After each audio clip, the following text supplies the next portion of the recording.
Hanapan na ng valid identification card ang sinumang bibili ng alak at sigarilyo sa lungsod ng Kawayan batay sa pinaigting na City Ordinance number 2024-578.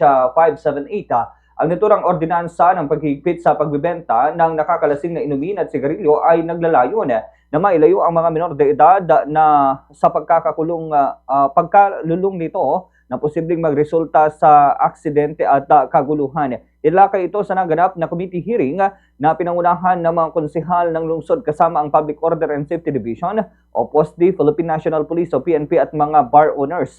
Sa nangyaring hearing, iginiit ni Liga ng mga Barangay President Victor D. Jr. na isa sa kadalasang naitatala sa Kawayan ay ang mga kaguluhan at aksidente na sangkot ang mga menor de edad. Ilan anya sa mga naitalang aksidente ay nagresulta pa sa pagkasawi habang ang ilan naman ay nagdulot ng malaking pinsala sa mga bar owners.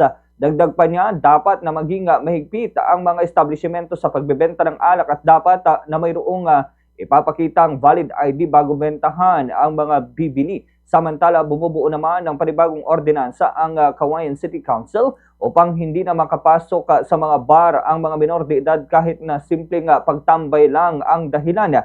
May mga napapaulat na rin na umano na rambulan sa loob na kinakasangkutan ng mga kabataan. Ganito po ang bahagi ng pahayag ni Victor D. Jr., Presidente po ng Liga ng mga Barangay. Alam niyo po, meron tayong ordinansa na po niyan na pwede niyo pong gamitin din bilang protection ninyo sa mga bar dahil meron po tayong ordinance na nire-require po natin na halimbawa may nag-order po sa inyo, may mga customer kayo na duda kayo, pwede niyo silang hingan ng ID.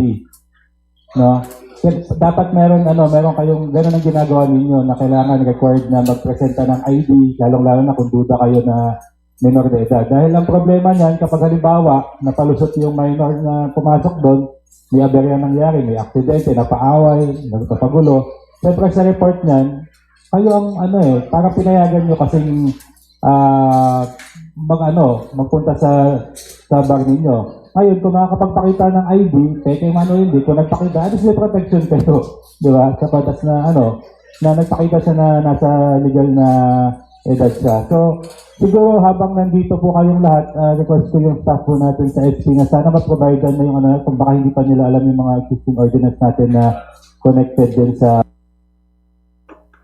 Samantala, hiniling din sa mga bar owners na makipag-cooperate sa binubuong ordinansa kung saan ay kailangan nilang magsara bago ang alas 3 ng madaling araw dahil binubuo ang ordinansa kaugnay sa pagbabawal sa mga menor de edad na makapasok sa mga bar. Kinakailangan ding aralin ng konseho kung ano ang mga sanksyon o kaparusahan na ipapataw sa mga lalabag sakaling maisapinal na ang naturang ordinansa.